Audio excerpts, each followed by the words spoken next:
Hey, what's up, everybody? It is your man B Vaughn here tonight with another interview segment here on We Create Music TV. Tonight we have an amazing vocalist and songwriter. Y'all give it up for Lynda Starr. Thank you for having me, Devon. Give it up. How are you doing this evening? I'm doing really well. I'm blessed. I'm hydrated. I'm good. Right, hydrated. Absolutely. That Yes. is that is key to stay hydrated. But welcome to the show. I am interested in finding out more about you. Of course, before we actually came on air, we have been following each other for a while. I've been seeing some of the things that you've been doing, of course, vice versa. But for those who don't know you, can you just tell us a bit about your background? How did you get started? And what kind of led you to where you are today? Yeah, absolutely. So, my name is Lynda Starr. I'm a vocalist and songwriter from Brooklyn, New York. I grew up singing in the church like many singers, but I was in choirs all of my life. So, from elementary school to middle school, high school, even to college onward. And for me, music is an expression of life. So I started singing when I was 3, and I've been writing songs since I was 8. So music was always an outlet for me to express myself.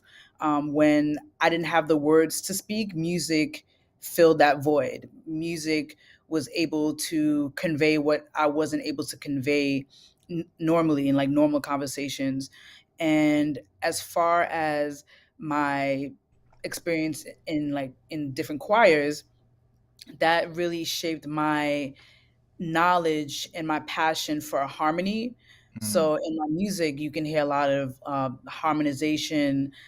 Growing up, I was that kid that was always watching BET and MTV 106 in Park, right. TRL, like always just Mm, in the cut, just literally watching my favorite celebrities and just really studying them, mm. and just emulating like their greatness, but also just nurturing my own passion and nurturing my own craft. Right, right. Yeah. So, church choirs are tough. Whew. Yeah. They are. I've never been in a church choir. I've heard that they were tough, right? It's Yeah. very tough as far as critiques. Um, when you miss a note, like I've heard stories like they are, you know, that they are, supposed to be done with love, right? That's what we say. It's done. Everything is done in Yeah, love. Yeah, psh, and they're gonna give it to you, like they because will. ain't nobody else there. It's just, what I'm saying, y'all practicing, and so yeah, they're Exactly. gonna give it to. Hey, sis, you ain't hit that note right. You need to go get that octave up just a little bit. Like, oh Yeah, yeah, exactly. oh yeah, And also too, it's also a humbling experience because sometimes you don't have like the best working mics, so you really learn how to deal with like technical difficulties when like the that's right. oh, there's too much feedback. You learn how to Hmm. just roll with it, and sometimes the music cuts out, and you just keep on singing. Like you really like that. That really prepared me for all the different stages in my life Mm. and all the different audiences that I would encounter. So Yeah, yeah. I used to run the audio at our church a long time ago. I used to be the audio guy. I had a team of people. We ran all the audio, so I absolutely understand having the right mics and having the right setup and making sure the music is at the right levels. And oh, it was. I don't know if I'll ever do that again though, because that was a very tedious. I don't know if y'all know, but it maybe is. people do. But that's a very tedious. You got to get there like an hour and a half earlier, and it's like, yeah, I want to do that. I just want to just enjoy church and then enjoy church and go home, right? And gotta set up, Right. tear it down, put up the lights. Y'all, hey, y'all turn it up a little bit. Yeah, I don't know if I want to do that, but as you said, it's a humbling experience, right? Uh, Mhm. and probably more if I sit back and think about it, it's probably a humbling experience because you're around so many different talented individuals. Uh, and well, let me go back. Let me tell you why I really didn't join. Why I never joined the church choir. Right? I Mhm. did once. Mhm. Once. I did one time, and wasn't a good experience. Yeah. Oh, okay. Yeah. Yeah. So I grew up. People know. I've said this many times. I grew up a singer. Right. I was in choirs throughout elementary, middle school, high school, and all that stuff. Right. But when I got out of high school, I stopped singing. Period. Oh, wow. Then in 2000, when I became a believer in 2000, I was like, you know what? I'm using my voice for the Lord. And I was like, yeah, I'm joining the choir. No, it didn't work out because I hadn't practiced since, you know, Yeah. 20 years probably. And I was like, let me get up there. And some kid was like, hey, you sound like a. The kid was like, it was a little kid, right? How little kids can hurt your feelings and make you go, Yes. man, forget this. I ain't never doing this again. He was like, hey, you sound like a goat, mister. I was like, Oh my God. dang. I was like, you know what, y'all? Thanks. But this little kid just put me back in check. So Oh man. I'm You know glad. what it I'm is? glad. I think the voice is such a delicate and sensitive instrument Hmm. that if you don't use it for even if you don't sing for like a day, there's a difference. And I would highly stress like with vocalists, like that's why I said to hydrate. In the beginning, I was like, stay hydrated, to always hydrate, to warm up, even if it's just like a quick Hmm. like lip trill, just keep doing it because it's a muscle. Like the same Hmm. way, you work out, you do your leg day, you got your arm day, like you got vocal day. Like every day is vocal day. That's right. Yeah, it is a very delicate instrument that Hmm. you need to finely tune. I've learned that when I was in choir, but yeah, he said that I was like, this little kid. No, no. Like you lucky little kid. I'm in church. You know what I mean? Like, but Yeah. I was like, all right, I'm good. I was like, I'm never gonna do it again. So, Oh man. but so you mentioned, growing up in Brooklyn. You're from Brooklyn, Hmm. right? There's a lot of music that has come out of Brooklyn. So, kind of Yeah. talk about growing up in Brooklyn and how that shaped your own musical experience. So growing up in Brooklyn, I was raised in a single parent household. So it was just me, my mom, my two older sisters. I'm the youngest. And being the youngest and just being introduced to different musical all these different musical lifestyles, I would say, especially watching television, it was definitely inspiring to watch. My both my mom and my dad, they're Haitian, so I'm 100% Haitian. So I grew up listening to Haitian compa, different Haitian artists. I grew up listening to gospel music, and also, as I mentioned, having two older sisters coming from a different generation, they grew up listening to KRS-One, Eric B. and Rakim, like really like the huge like pioneers of hip hop. Yeah, So yeah, because I was able to, like listen to that as well, and also with R&B. My sisters would have all the cassette tapes, all the CDs, and I would just literally play them like back to back, like yeah. Faith Hmm. Evans, and Vogue, 112, like all of the artists, Tony Braxton, all of those artists. I would just sit there and listen to all that music, and it was a culmination of like those genres that still Mm. inspire me to this day. Yeah, that's what's up. So when you think about the music, what out of those you mentioned, right? Because a lot of it was in the latter half R&B, right? And then the Mhm. beginning, of course, R&B. So I mean, so what really inspires you from a musical perspective when you think about the music that you grew up listening to? From a musical standpoint, what inspired me was the passion and the delivery that I heard from these artists. So, for example, Mary J. Blige is one of my greatest inspirations, and as well as Whitney Houston, Aretha Franklin. And I just remember as a young girl watching Mary J. Blige, and not even though like I didn't understand like what she was singing about, I just knew that she was going through something Hmm. so deep, and Mm-hmm. it was the richness of her voice. It was the pain. It was the soul. I think that's when I was definitely introduced to soul music. Yes, woo, Especially this yes, album right here. Wow. This album right here, when you talk about that pain, woo. Yes, this yes. is my favorite album by Mary J. Blige. This one, y'all. So okay, so my bad. Yeah, You, so you my can life continue. definitely inspired me in my writing because the older I got, the more I realized that wow, like she literally like poured her entire heart on this record. Like Mm-hmm. she was unapologetic about it, and she said, "Look, this is my truth. This is what it is. If you guys don't rock with it, that's you. That has nothing to do with me. I was put on this earth to go through these experiences and share my life and share my world Mm-hmm. and share all of these experiences that have shaped me, shaped who I am. So I definitely took that and, and ran with it, Mm-hmm. just so influenced by that passion, by that determination, by that vulnerability, because it takes a lot of vulnerability as an artist to really tell your deepest, darkest secrets. Talk That's right. about domestic violence, to talk about not wanting to wake up in the morning, not, talking about not wanting to see the next day.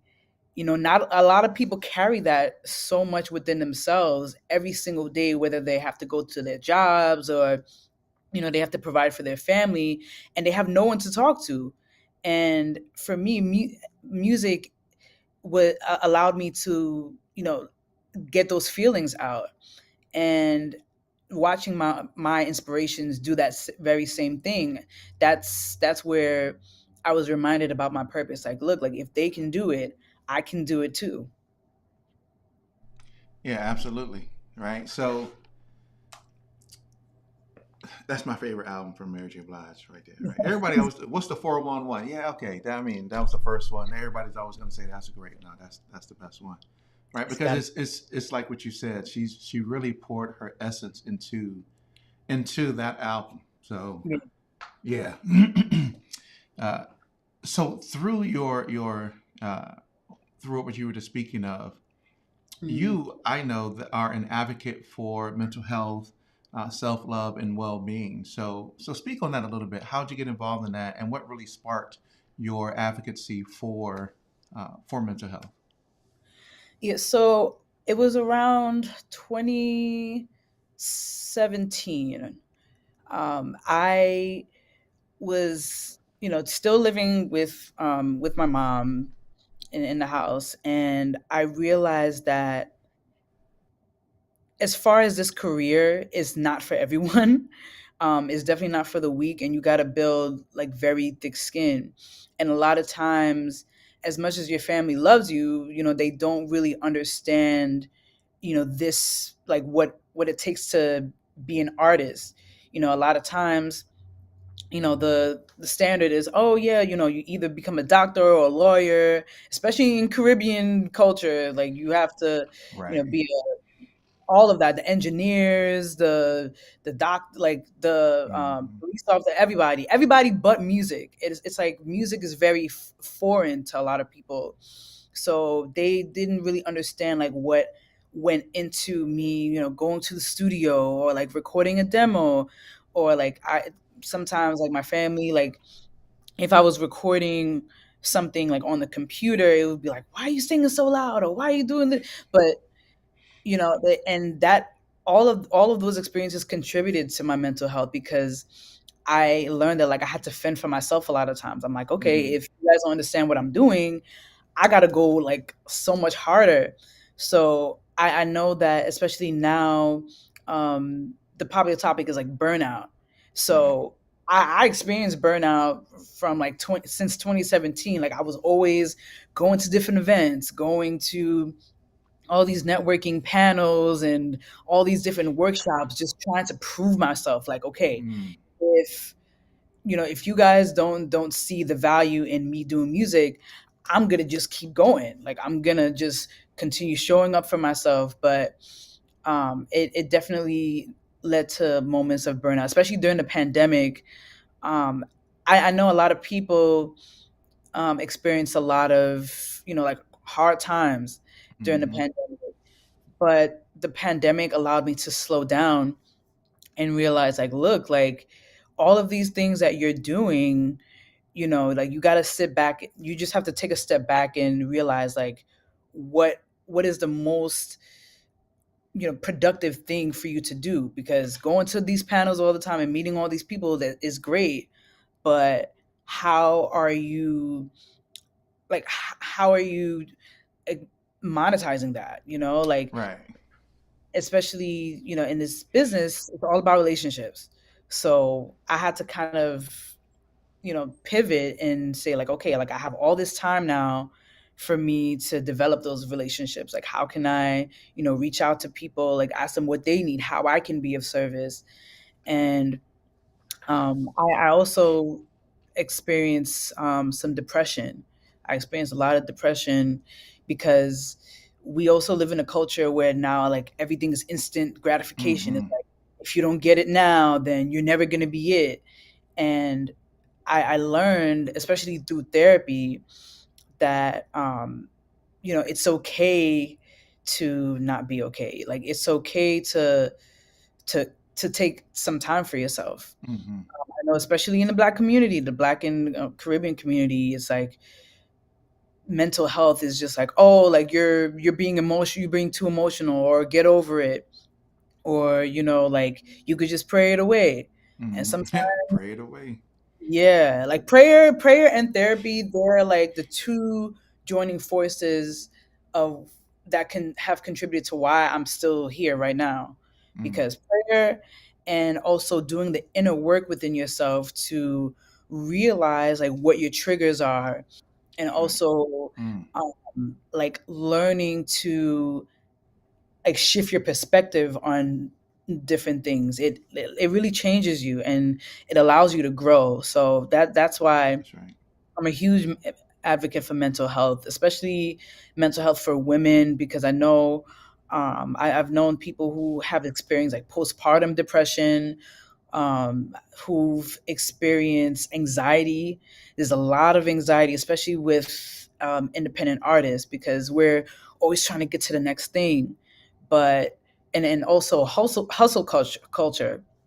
Team no sleep. You gotta, do, like, put 1,000, percent into everything. Yes, but you always also have to appreciate rest, because rest is revolutionary. Our ancestors didn't get a lot of time to rest. So, that's why now I'm definitely advocating for, just for therapy, to seek counseling, to seek treatment, and to encourage people to not be afraid to speak out on, those inner feelings that you're going through. Yeah, for sure. Mental health is a big deal. I work with a bunch of mental health professionals, so that every single day they're talking to people with different types of mental health issues, and so mental health is a huge thing. I mean, we even celebrate mental health, awareness month, Yeah. and doing different things, and so mental health is, we don't really think about it, right? I know when I was growing up, mental health wasn't that big of a topic. We didn't really talk about it. We just Yeah. dealt with it, right? We dealt with it. We moved on. We was like, okay, it is what it is. Let's go forward, right? And so, I mean, but that's crazy because we just really dealt with it. When you really think about it, if I really sit back and think about all the things that I'll say for myself personally experienced, we dealt with a lot of stuff growing up, and we sucked it up, right? And we just kept moving. And now I know everybody's lives are different. Many people experience different things. Many people deal with things in a different way, right? All have a capacity for a certain amount of things that we can withstand until we get to that moment where we fall over, where we break, where we succumb, where we whatever it may be, right? Yeah. But And mental health is a yeah, it mental health is shouldn't. a big thing. You shouldn't have to wait You shouldn't until, have to wait. hospital, went into your Exactly. hospital IV because you encountered like a mental breakdown. Mm-hmm. We carry so much trauma, and on a daily basis, so much trauma, so much generational trauma. Right. We're Yep. not even aware of, just to get through another day. So That's right. it's definitely important to release like all of those emotions and really have those, those coping mechanisms where that are healthy, like healthy coping mechanisms, Mm-hmm. instead of the alcohol, instead of the drugs, you know, instead of, other things, just really like speaking to other people and having that conversation.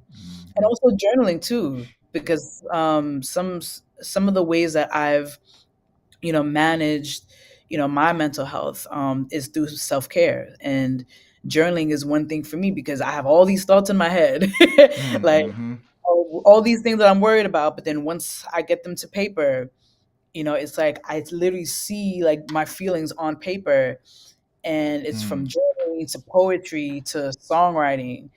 And that's why for me, like, music is and has always been my therapy. Yeah. Yeah, that's right. Yeah, music for me was my way to escape Yeah. all the things that was going on and as in my childhood when I was growing up. And I mean, I'm talking about. I mean, I grew up in the hood, so I don't. I mean, you know what I'm saying? Like, I don't know where you lived in Brooklyn. I'm from Virginia, so I grew up in the where I lived in the city I lived in. It was like the hood, being on welfare. I saw you name it. I think I've seen it. Right, I've seen it. Living in New York, you see I'm everything. sure living in New York, you see everything, right? So I've seen a whole bunch of stuff, and as a little kid growing up, seeing all those things, you're like, oh, okay, well, it traumatized you for a minute, and then you're just like, because you become desensitized to it because you're seeing so much, and then it's like, okay, well, oh, you just got robbed over there. Dang, you should have protected yourself, right? Oh wow, this person got shot. Hey, should have protected yourself. And then you just become so desensitized to it. But mental health is it is a real thing, and so let me ask you from this perspective, when it comes to your music, Hmm. how does your music play a part in the healing process, the coping process for not just yourself, but for maybe other people who may be going through any of those mental health challenges? So music is a very integral part of that healing process for me, because when I write down lyrics, when I write down words, it's like in that moment, those are my thoughts that are in my head, and I just write them down, and then the melody comes. I love those moments when it's like a myriad of the lyrics and the melody coming together, simultaneously. But it's healing for me because I'm able to get those feelings out, and that's what I enjoy most about music, because I know that, especially when I perform my songs, when I, release my music, and people tell me like, yo, like I went through that too. Like I was in that Mm-hmm. relationship, and, like I did feel like insecure about myself. Like nobody, told me, like how beautiful I was, or, and I think that's why I'm all about like empowering, through my music, because growing up I didn't really get that empowerment. Mm-hmm. So it's like I want to, just be better for the next generation. I'm like, okay, there's all these songs about, you know, taking one's life, and Right. all the songs about heartbreak, which I do have, songs about heartbreak for sure. But it's also, on the other side of that, like, the joy about discovering yourself, like rediscovering Mm. different parts of yourself. And when people come to me and tell me how, they relate to my music, it warms my heart so much, because Mm-hmm. I bet. when I in the moment when I'm writing those lyrics, it's just like I feel like it's just me alone. I'm like, okay, I just gotta get Mm-hmm. this feeling out. But then when I'm performing on stage and literally people show me so much love, like it incites a feeling of gratitude, like the utmost gratitude that I can't even like describe. It's like an out of body experience when people, acknowledge your work and say like they've been through the same thing that you've been through. And I think that's the power of music. No matter what your background is, no matter where you come from, like music unites us, music elevates us, music transforms us. Music shifts us. It allows us to heal. It allows us to feel, to think. A lot of songs that I was inspired by have influenced me to think. So, music is definitely a testament to relieving those emotions and Hmm. connecting with the world. That's right. Yeah, absolutely. I know there's one place where people connected with your music and gave you some accolades and talked about how good your music was and they cheered you on, which was at the Essence Fest New and Next Artist Competition, right? So Yeah. I had a chance to see the video. You sang the song "Save Us" at that Yes. competition, and you got some really great feedback and kudos from that. So so I bring that up because when I listen to that song, it's reminiscent of what you were just speaking of. Even Yeah.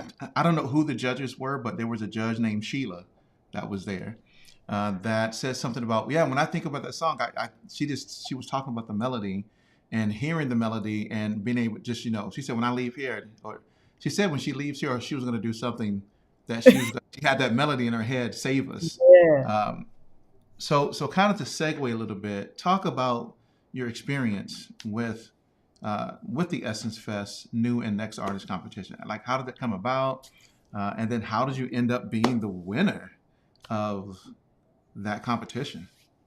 Yeah, so my friend sent me a link to apply online, and it was literally the last day to submit, and that was May 20th. And that same day was the day where I released the video for Save Us Live session. Mm, And for me, that was divine timing because I was like, I literally just put out this video, and my friend sends me this link, and it's the same day. So I submitted my video, and about 3 days later, I got an email from the team saying that I was a finalist, and I was so ecstatic.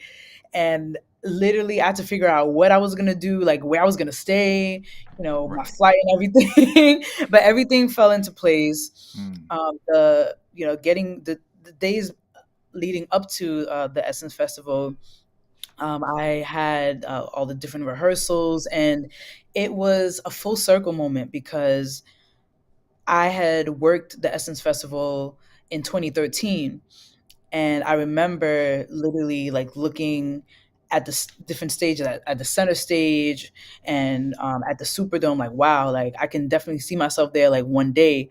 mm, And lo and behold, I'm right there center stage, the same place that I saw like other artists perform at. And it was one of those things where when I performed that song, it was something was told me like you're gonna change lives. You're gonna change mm, lives with that performance and that song. And I told myself that no matter what happened that day, as long as I just appreciated the moment, like that opportunity to just be on that stage, like that was fine with me. You right. know? Like I got a chance to perform in front of a crowd and to tell my story and sing a song that I wrote. And when the judges gave me that feedback, like shout out to Sheba Songs, like she was the one Mm, who mentioned that about that having the melody being really okay. catchy, Hmm. and then also the Brat. Shout out to the Brat for seeing something different in me too, because she even mentioned like like like I can feel like Hmm. that soul, that essence, that power in that song. And when they announced that I was the winner, like my knees kind of buckled. I You're was like, like, oh wow. me, Yeah, me. like, Yes, you. oh Absolutely. wow. And It. I was just so grateful in that Hmm. moment.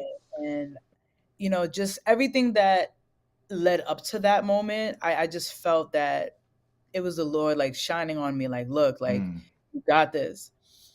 Because previously I had done the Apollo amateur night, Apollo's amateur night. Mm-hmm. And even though like I didn't, win number one, I was in the top three. I was still appreciative of that. And even Mm-hmm. then I told myself, like, no matter what happens, like, I'm still a winner, no matter what. Right. That's And right. keeping that mentality, at Essence, I was like, no matter what happens, like, I'm a winner. Like, I killed that stage. That's all that mattered. And even just stepping off the stage, seeing singers like Kevin Ross literally backstage and just having a chat with him, also meeting one of my favorite songwriters of all time, Neo, just like chilling in the back and just having a conversation with You him. met Schaefer. Yes. Yes. Schaefer Smith, Schaefer. yes. Mm-hmm. And literally, and it just gave me that reassurance that I'm doing the right thing, like I'm in the right place. Mm-hmm. And he gave me so many good words of encouragement, just to continue writing, continue writing from different perspectives, even those times where I feel discouraged that Mm. a song didn't get as many views, or this Right. person like critiqued my music and said certain things. Like, it's all about who I influence. And for me, it's like, as long as I impact, like, if as long as I impact one person, like, I'm okay. Like, I'm good.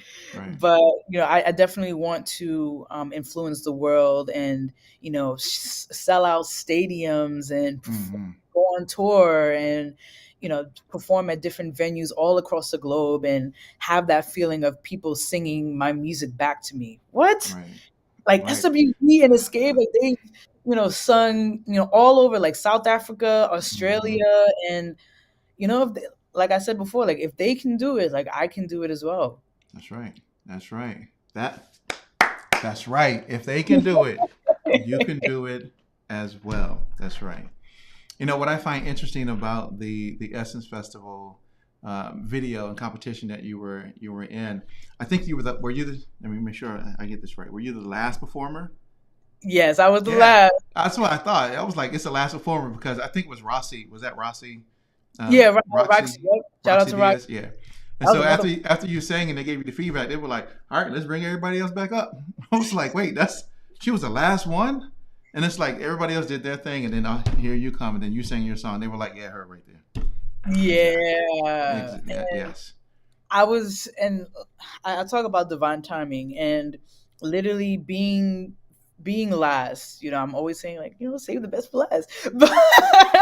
But I think in that moment it was just it was very exciting for me, because Mm, literally after I just finished singing, I'm literally gathering my breath, and just taking it all in. And then they had the deliberation, and I was just like, wow. And mm-hmm. they said, like, who's gonna save us? I said, oh my goodness. Oh,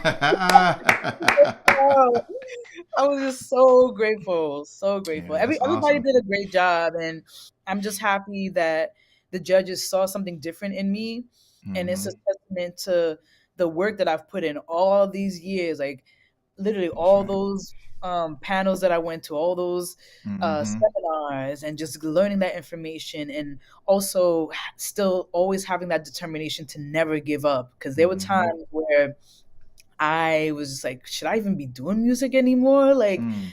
industry's changing so much. Like, people's not listening to, like, you can let Oh, I so know. many things influence, you know, so like all of your accomplishments. Like, a lot of times, like, independent artists get so bogged down by the number of followers, or the number of likes, the number of reactions, and all those Mm. things. But it's all about the impact. It's not all about the impressions. It's about the impact. Right. Well, see, I'm glad you think that way because not a lot of artists think that way. And because a lot of it is driven by the need to be seen, the need to recognition, the need for. And so let me take it back for a second. So when you really think about it, record labels don't operate the same way that they used to, right? And so Absolutely not. today, record labels operate more from let me find out who has the buzz already going on. So I'm looking for the person with a ton of followers person with a ton of views on their YouTube, a person who's X, Y, and Z. So the mental state of people now is like, oh, I got to get my followers up. I have to get my views up, because if I don't, then the people that I think that I want to recognize me won't, because I don't have, those views or subscribers or followers or whatever it may be. But here's Mhm. what I've learned, and I wish people would understand this. It's not about how many followers and subscribers and views and all that you have. It really is about the quality of relationships you have, right? So going to the networking events, going to seminars, and learning, right? Because here's the key: learning how to take advantage of those things, right? Because it's different than just going up to somebody, hey, nice to meet you. I do X, Y, and Z. I do music. I'm an artist. I sing. I rap. Oh, I do this. Okay, have a great day. Check me out. Here's my CD. Okay, have a great day. It's so much more than that, right? Yeah. It is about a relationship that needs to be cultivated, not just a one-time meet off, right? Like, I know people who are in this industry that have probably the least amount of followers, Yeah. but I can guarantee they can call up the big people and have conversation with the big people, the people that actually, right? Because I know I've talked to them, I've seen them. I'm part of their groups. I'm in their quote unquote, if you say circles, but right, I'm part of some of the things that they're involved in. I'm at some of the meetings and events that they are a part of, and it's like, yeah, well, you think you got, you need this. Now, what you need to do is connect with this person and that person, because they know that person, and if you let them hear your music and build that relationship, they can get you in that door. And that's, see, people, it's always, oh, I got to get my followers, and that's because if you listen to a lot of interviews, right? That's what people Mhm. promote. Oh, you got to get your followers up. Team no sleep. Like, psh, I'm going to sleep. I'm going to bed. I'm too old. Yeah. I'm getting older. I Like got I to said, get. stress is revolutionary. I, People wake up. I got There's to get some so many. rest. Yeah, you got to get rest. There's so many illnesses and diseases that are linked to lack of sleep. Oh yeah, So that's it's right. important to have that sleep. But yeah, like you mentioned, like community is so important. Like I value having a niche community over, tens and millions of followers, because at the end of the day, some artists, they have like 10,000 or 12,000 followers, but then only have like five people like their posts. And we're Exactly. and what really gets Exactly. me, and I'm calling some people up, but what really gets me is like having the need to like buy like followers. Some people get really discouraged to the Oh, point yeah. where they buy followers, and it's not okay. And also, just like we're so driven by, and I understand, it's the music business, right? Hmm. On the business side, you got to promote your stuff. It's all That's right. about marketing, especially nowadays. But I think people have forgotten about like the craft and like the beauty of it all. Like Mm, it's so capitalistic driven. Like we gotta get the followers, exactly. get this, but it's like people focus so much on that and then don't focus on the quality of stuff. That's why you're getting Hmm. so much mediocre stuff. That's why at these festivals, at like Rolling Loud and stuff, you're literally seeing people complain how these artists are just like singing karaoke, like they're doing karaoke on stage because they haven't taken the time Hmm. to develop their craft and really, because artist development is out the window. What's So that? it's like, all of those qualities and those attributes that made, superstars, like, the Right. Michael Jacksons, the Beyoncés, the Whitneys, that's kind of like, it's lukewarm now. Like it's Mm, watered down now because everybody's so focused on doing just random things and going right. viral.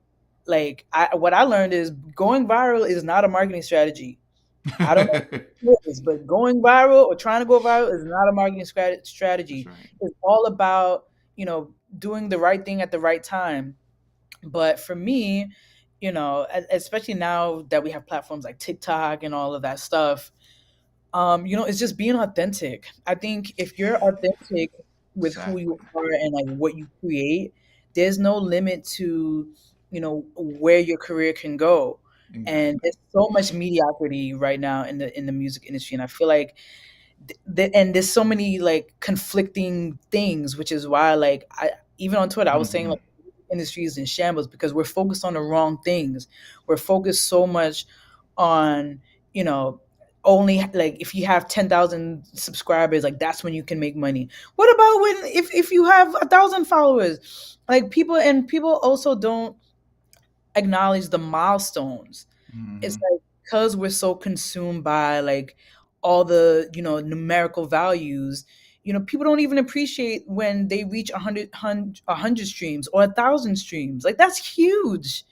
Like having other people listen to your music, that's still valuable. Yes, it's not, you know, 10,000 listens on Spotify or it's not 20,000, but you still got people listening to your stuff. And, you know, that's why you have to have that foundation of humility and gratitude, because and also giving yourself grace as an artist. Like look how far you've come. Like there's people who have all these songs in their hearts that can't even put them down on paper. There's people who have never been in a recording session.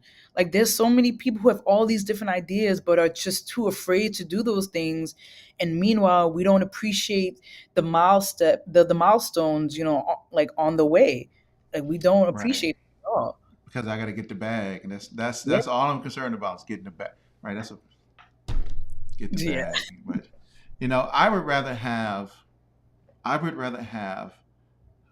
1,000 solid subscribers who buy my music consistently and my merchandise and they engage with me on a consistent basis than 10,000 who really don't. Yeah. Because right, we get so blindsided with numbers. We think, oh, this person got 100,000 subscribers or followers, and but, but are they? I mean, what have they really achieved? We don't know, right? Yeah. We can find out because there's tools to help us find out if the followers are fake and all that, right? Fake Yeah. followers and all that stuff, right? But I would rather have a solid 1,000, 2,000 people that I know are buying my product, coming out to my shows, right? And it just grows from there because those 1,000 people are gonna be like, hey, you know what? I just saw Bevon at this concert. Yo, hey, I need y'all to come with me next time. I think y'all love what he's doing, and it just compounds, right? It's compound. I don't want to say compound interest, but it's compound viewership or interactions or exposure in that capacity. But we are so caught up with numbers. I gotta have the right, and that's because these programs like YouTube and Twitch and uh, TikTok, they get you so encapsulated into that. If you want to be part of our partner program, you got to have. So, as an example, right? So, And I've been trying to grow my YouTube channel, for what we do with Recreate Music TV, so that we can reach more people, and all that stuff. I mhm. looked yesterday at what YouTube's partner requirements were, and they changed them. I was like, "How y'all? What?" It was you had to you in the beginning you had to have 1,000 subscribers, right? And Mhm. then you had to have 4,000 watch hours, which was like, Okay. okay, cool. I was on my way. 1,000 subscribers I was already at. The Yeah. 4,000 watch hours, I was almost there, and then they changed it. Now you have to have 10 million views on your YouTube Shorts. Oh I wow. was 10 like, million views? to be a partner, so that Wow. you can then generate money from ads and those different things. 10 million views, public views in 90 days. Let me go back. In 90 days, 10 million views on your shorts, right? Your short YouTube videos. Now, I don't do any short YouTube videos, like none. I So will say though, YouTube Shorts is definitely the way to go now. I And don't even know how to create them. And I do videography and stuff outside of this and cinematography. I don't even know how to create YouTube shorts. I'm like, what would I do to create a YouTube? I don't even know yet. But I got a guy you who I got a friend of mine. He creates YouTube shorts all the time. I'm oh like, wow. I'm like, how do you even do that? Like, I need to come and just watch you create all your YouTube shorts and figure out how I can do that as well. But I can see how he does it because he does sync licensing. So Okay. if you want to get your music placed in sync licensing, you got to follow these three things, Oh yeah, I right? love And then it's like, that's another lane I'm getting I want to get I into got to too. figure that out. thing. Like I would love to hear Mm-hmm. my music on OWN, in on Exactly. Hulu, Netflix. Like I know it's coming. It's definitely Exactly. coming. But back to the YouTube short, like short form content, it's literally what's hot right now. It's crazy. It's It's crazy because uh, it's let me watch this one and then this one and then this one and this one. Let me just. It's like, man, because I the don't have attention spans are shorter. That's I don't have time to sit and watch YouTube short. I literally don't watch them because I don't have time to sit and just watch those little 30 second. I don't even tell you how much I know about YouTube shorts or short videos. I don't even know how long they are. It's just I don't have time to sit and watch those short teeny videos. Let me create a video that gives you knowledge and education, what you need. Boom, let me move. And I guess you could do that in a YouTube short. Maybe I just need to figure it out. So Yeah, who that's the thing. knows? It's like people have such short attention spans now. It's like I was saying before, like instant gratification. They just want like quick things and just moving on to the next. It's like That's right. you could have like a 6 second video about just using the trending sounds. Like there's just so much. And what you mentioned before about YouTube like changing their guidelines, it's like it's a constant thing of like moving the goalposts, like That's right. constantly. And I That's feel right. like if you're so dependent as an artist, if you're so dependent on, trying to get to the next thing or trying to reach that goal, Mhm. it's always gonna move. It's always gonna It's move. gonna move. That's But right. what's constant is your passion and your dedication. Like that has to be constant because the music industry is gonna change. The music industry is changing. Before It's gonna you change tomorrow. Yeah, like it was Right. always about albums. And now we live in like a singles based industry where it's like if you're not posting, if you're not releasing a song every 4 weeks, then the algorithm forgets about you. So it's just, it's all about doing what serves you most and having that foundation of look, like I'm in my due season right now, like I'm doing what I can with what I got, like that Mariah Carey video, like I'm doing the best with, that I can with what I got, and that's all it That's right. is. As you were saying that, I was like, I love movies, so I was sitting here going, somebody's gonna make a maybe somebody should make a movie because let me go back. As you were saying that, and you were talking about the algorithm, I was like, look at this. We're trapped in the algorithm. We're trapped in a literal algorithm, right? Not really so Yeah, much the matrix, but we adhere so much to an algorithm when it comes to music or anything. It's actually not even just music. It's anything that we're trying to promote through these social media platforms. We are at the mercy of the algorithm because if we don't post consistently, then the algorithm doesn't like us. If we yeah, post, the wrong type of content that people don't really engage with, the algorithm doesn't like us, right? yeah, If if we say something that maybe a group of people don't like, the algorithm doesn't like us. And so we're at the mercy of this algorithm that is controlling how we are being or the I'm trying to think of the right word I want to say there. The exposure or viewership that we are expecting others to have, which is why my wife will always tell you, she'll be like, get your own website. Like, yes, don't be at the mercy of the algorithm. Control your stuff, right? yeah, You need a mailing list because those people are your people. People that's on social media aren't your people, right? They're yeah, not. I was having a conversation with an artist a while ago, and we were talking about, hey, we need to build a website, build your website, right? Well, this is an artist that I was managing back in the day, right? But I was like, okay, here's what we need to do. We need to build the website. Here's what we need to do with the website. Here's how we're going to format it. He was like, website? Why do I need a website? I was like, yeah, entry now. what do you mean? Why you do? Like, let's think about why you would want a website. No, no, no. I just post Mhm. all my stuff on social media. I'm like, yeah, but you don't own any of that.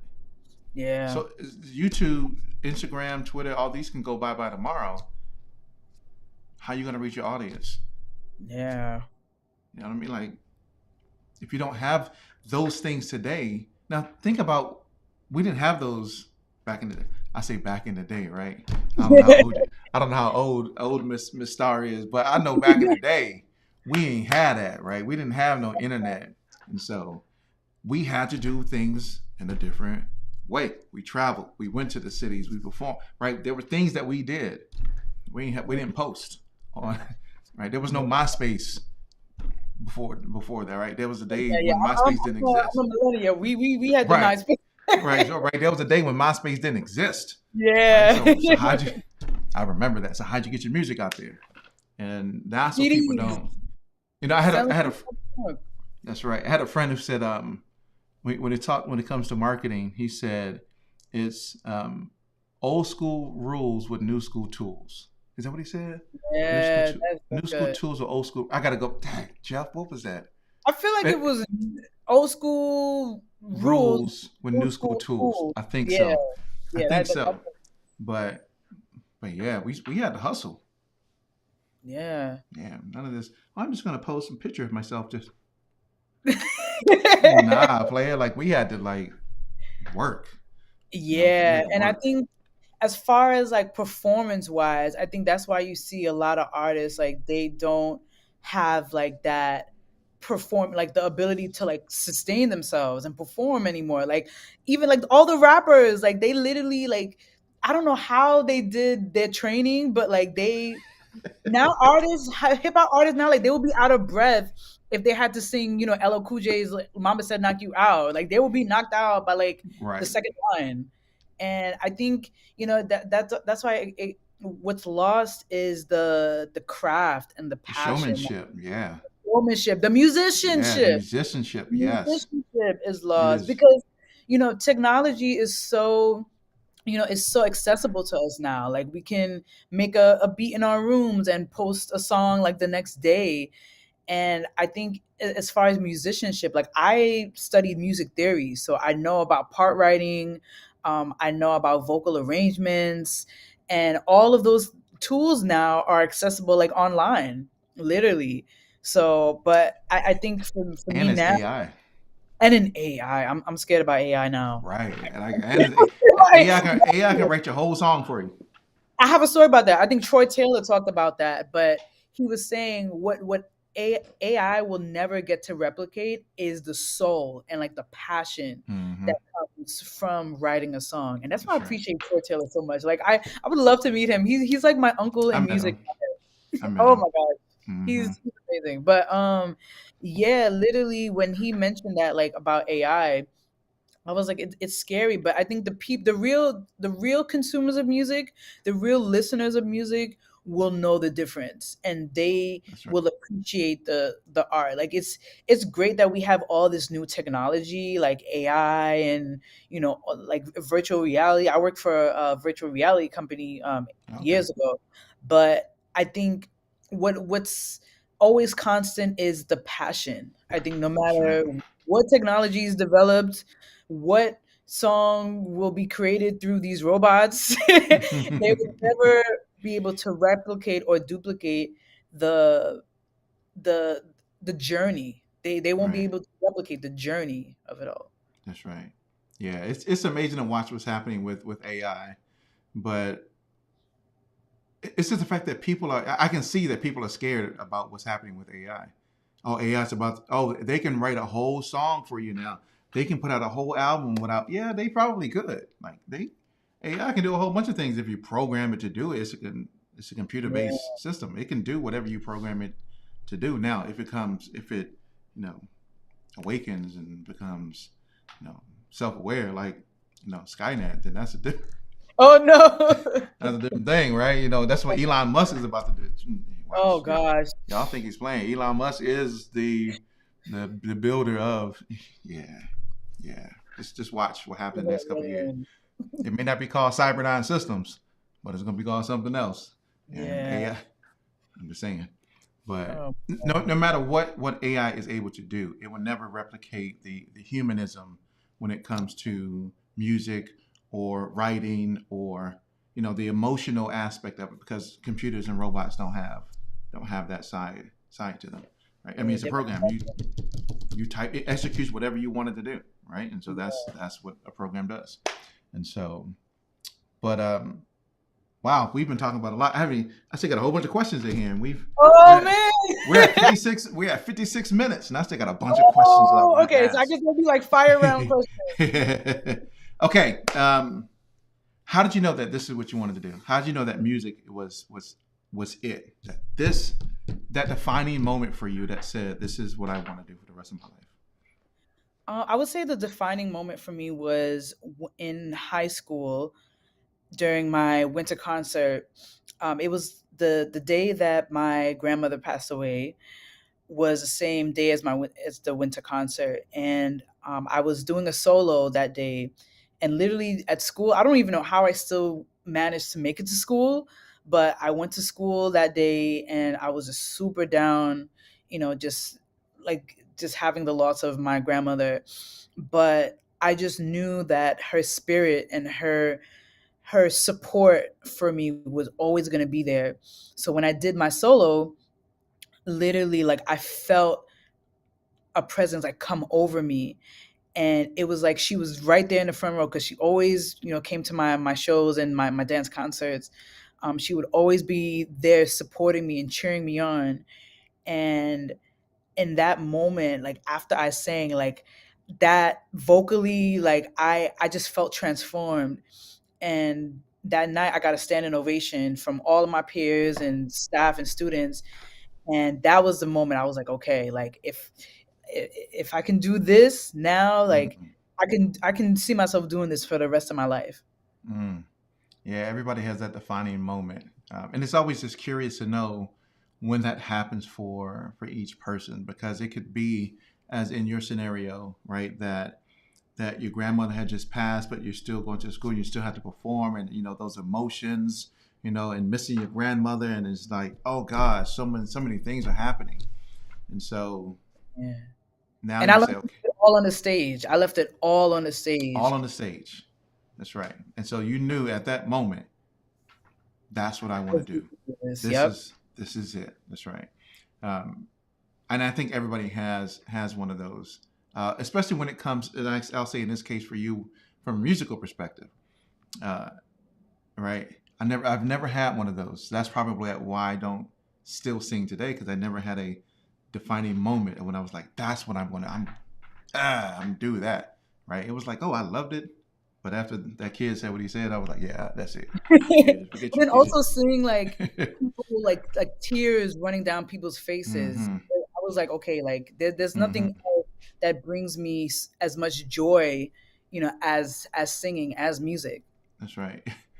you say that. You say that. I was interviewing a group a couple of weeks ago called "Loyalty is Timeless." Super. Oh gosh, super dope group. Super. Okay. Anyway, because I'll get to talking about them, and this will be a different interview. Super dope group.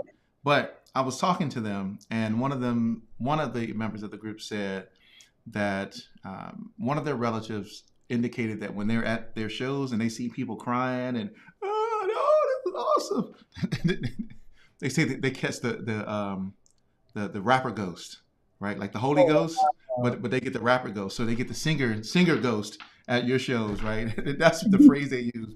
Like they get the rapper ghost, because now people are crying, they rapping on stage, people are crying at their show, hands are in the air, they just like, oh my gosh, this is. And so I think about that now when people talk about how people get emotional at their shows. Yeah. They caught the ghost at your show. So yeah, I was like, what? The rapper ghost? Oh, That's what's wow. up. That's Yeah, never music heard is that an before. experience. It's whenever I'm Music, on stage. yes.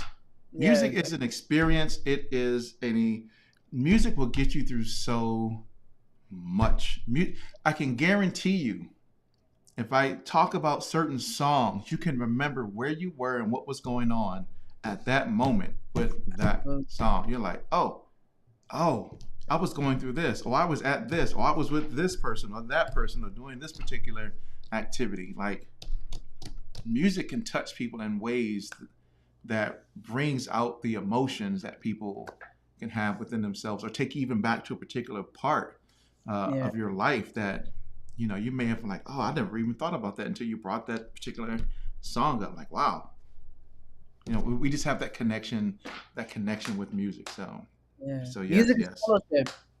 Music is fellowship. that's right. Music, that's absolutely right.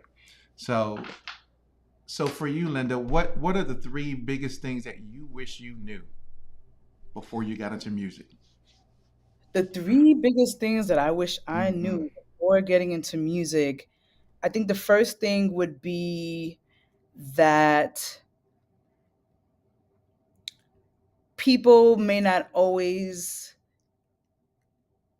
acknowledge your talent. Um, I say this because, hard work, as sad as it is, hard work does beat talent.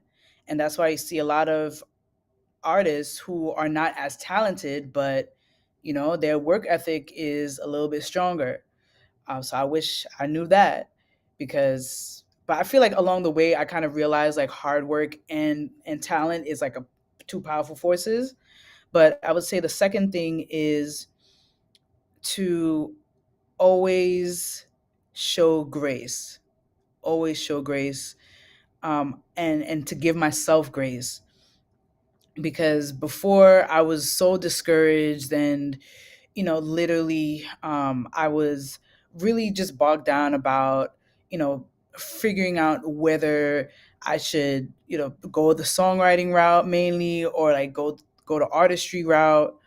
But I think just giving myself grace in every aspect of my journey, was something that I wish I knew before. And Mm. then I think um, the third thing would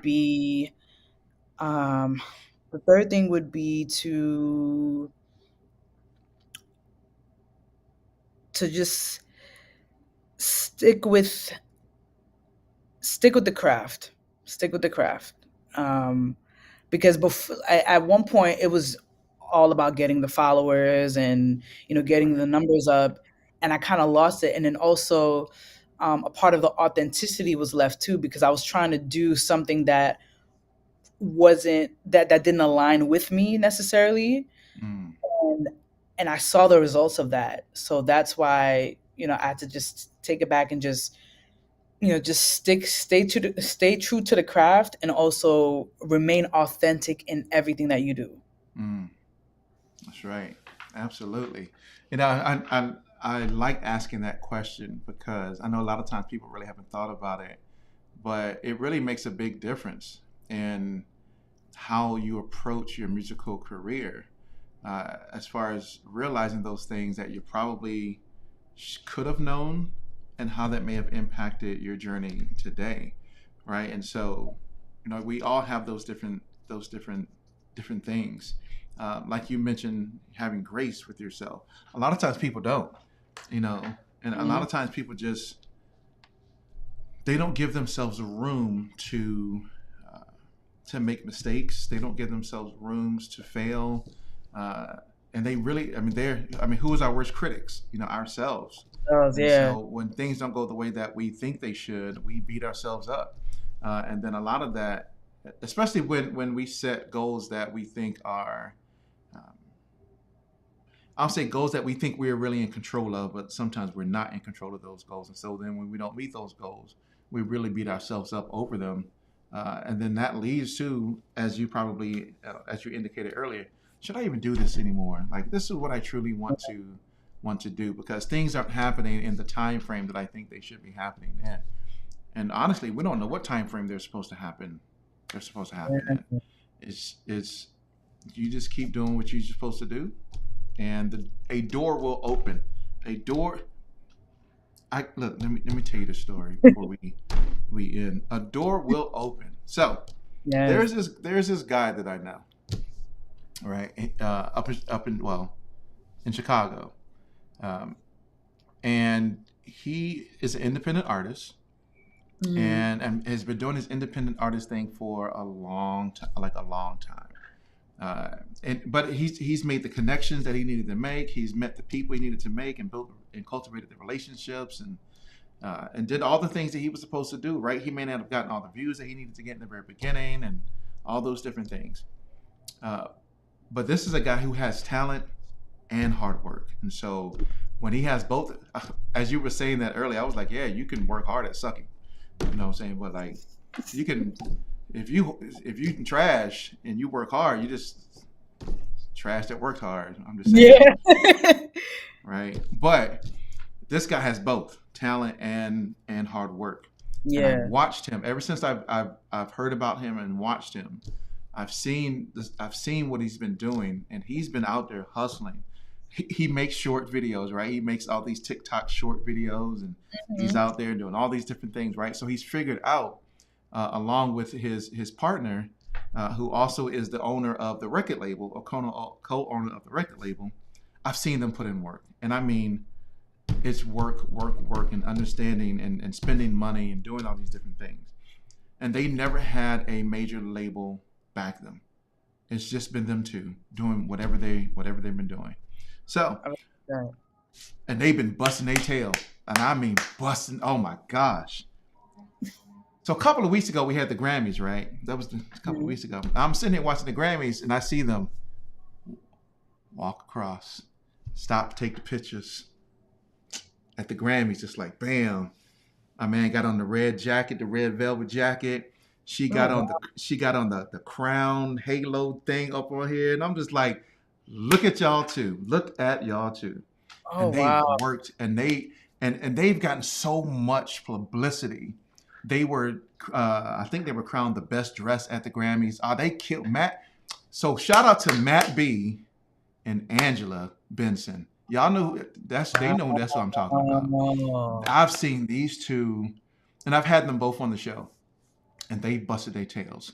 So long story short, and this story that I'm trying to tell is that yeah, you can work hard, but you got to have both, right? It's going to Yeah. take so much for you to get there. Now, Matt, I've had this conversation with Matt B before. He was like, I don't know when it's going to happen. I have no idea. And But it all of a will. sudden, one day it just happened. Yeah. And here they are walking around the Grammys, meeting all these people, being the best dressed, and all this attention being drawn to them. And now they're just all the hard work that they did in the beginning is paying off. You just never know when that's going to be. And so Yeah. if you give up, one, if you give up, you never know. And two, if you're not doing the things you're supposed to do, and you're so worried about, well, when is that time? You're gonna miss it. You really are going to miss it because you're gonna be so focused on it that you're not gonna do all the things that you need to do. But anyway, long story short, but yes, I think for a bonus, I'm so proud of them. So that's what's up. I yeah. think as a bonus too, like what came to mind was to fail forward. Like it's okay to fail, but fail forward, meaning Mm, you learn from your mistakes. Like you learn what could have been done better, and mm-hmm. you take that with you, and you just become a better version, of yourself the next time around. That's right. And failure is a part of growth, because if we never fail, then how are we able to grow? Absolutely. Yeah, absolutely. I had a pastor used to say, "Do it afraid." I was Yes. like, "Oh man, that phrase right, do it afraid." I was like, "Do it, even if you're scared, but do it afraid." I was like, Yeah. "You know what? You're right. You're right. You're right. I'm gonna listen to you today." I was not, but yes, do it afraid. So, uh, Absolutely. so, so have two questions left. Okay. So the first, Yeah. so one of the things we never actually talked about was your music yet, We took- right? We've been talking about a whole bunch of stuff. We oh haven't my goodness. talked about the music part. So what's coming? What can we expect? What's out there today, and Mhm. then what can we expect coming in the future? So what's out right now? My debut EP entitled "Recovery and Discovery." It's on all streaming platforms right now, and it pretty much explores the duality of overcoming a breakup, but then also discovering different parts of yourself. So recovering from that hardship, whether it's a breakup, whether it's a job loss, just anything that has hurt like so much to the core. And the the beauty of the discovery, just like different like discovering different parts of yourself, and being liberated from those previous ideals that kept you captive. So that's my first project, which is out now, and we have songs entitled "Legacy," which has received a lot of acclaim, and I have a video for Which I've that. heard. which I've heard. Oh, I saw the video for Legacy. Yep.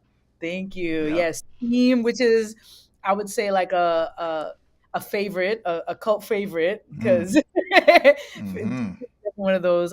Better off I've heard and Better better Off than you, and and Better better. Than You. Yep. Yeah, and then also my song "That Melanin," which encourages women of all shades to love themselves from the inside and out. I know International Women's Day is coming up, so I definitely want to dedicate that song to all the women all over the world to just love yourself inside and out. And my other song, Hideaway, produced by Frisk Tracks, which and That Melanin was also produced by Yep. That Frisk. Melanin. Yep. Yes, and Look, Hideaway. I'm saying that like I know. But yeah, yeah, he did. Yep. Yep. I know. and so yes, Hideaway is I would say it's an audible summer escape. So it's all about the vibes. It's really chill. It's very sensual, and I also have another project coming up. It's going to be released later this year. It's entitled "The Unlearning." So it talks about just unlearning the different habits that you that kept you bound pretty much. So the unlearning is about just unlearning the old habits, the triggers, like really facing those fears, and being on the other side of that fear, and just going for your dreams. That's right. You mentioned you're mentioning things now. I'm like, okay, we'll talk about that, but maybe we got to do a part two. So Part two, I'll be done with part we got to do a two. part two, right? And so yes, absolutely. But yeah, y'all make sure y'all go check out the music, right? That Melanin boy, she was. I didn't even want to tell you, but you got to go see the video. Right, her Yes. hand on the wall, and oh, no, hold on, I want to give it all away. And, the graffiti and laying up against the wall, just like. I was like, Yes. oh yeah, uh-huh. But that Melanin, Appreciating their that melanin. some of y'all ain't got it, but that Melanin, right? That's what she's talking about in there, right? So yes, so make sure you check it out. And then I did hear the rest: Better Off, Better Than You, Legacy, Save Us. Y'all make sure y'all go check out all the music. Go. I mean, she can tell you all this. I don't have to Yes. tell you, right? I don't have to tell you all this, but yes, go check it out. And so, in saying that, Linda, where Mhm. can people find you, your music, interact with you, all the sorts? Yes. So you guys can follow me on all streaming platforms at Lynda Starr, Lyndastarr. You can follow me on Instagram and Twitter at Lyndastarr music. So Linda with the Y, Star with two R's music. Wherever music is played and streamed, you can find me on that. So I'm on Apple Music, Spotify, Tidal, Amazon Bandcamp. If you want to support me directly, please visit lindastarmusic.bandcamp.com, BANDCAMP. I'm also on AudioMac. I have a single that's going to be released exclusively on AudioMac first before it's released to all streaming platforms. So look out for that. So definitely check me out on AudioMac, SoundCloud, Bandcamp, Reverb Nation, if that's still there. Hey, I have some old MySpace music. MySpace music everywhere. That's Everywhere right. that music is streamed, you can find me. Deezer. Deezer, yes, Deezer, Shazam. If you hear my music in a coffee shop, please Shazam it, and you will be directed to my That's Spotify. right. And definitely show That's some right. love. And yeah, check out my videos on YouTube. Also, my YouTube shorts. I'm on TikTok. Follow me on TikTok as well. That's You'll right. see some crazy stuff. I get into a little bit of comedy, a little bit of cooking. So That's right. That's right. Because the things that we didn't talk about is that she's now getting into theater and film and all that. Like we part two. we need a part two. We need a Gotta come part back in two. part two, right? Y'all agree, right? We gotta get a part. We gotta get a part two. But Please. absolutely, absolutely. But the truth is, before we go, Bandcamp is the truth, though. That's if Yeah. you truly wanted to support an artist directly, Bandcamp really is the way to go. And my Because website. and the My website, LyndaStarMusic.com. lindastarmusic.com. That's right. So, wow, we got to do a part two because I have so many more things. And Yes, there's still a whole bunch to talk about. please. So Linda, if you wouldn't mind, but if you would hang on for just a moment while I close this out. Yeah. Okay. All right, ladies and gentlemen, man, vocalist, songwriter, actress, right? But there's a whole bunch of there's a bunch of things that she does we didn't even talk about. Like you can take advantage of all her services: songwriting, composition.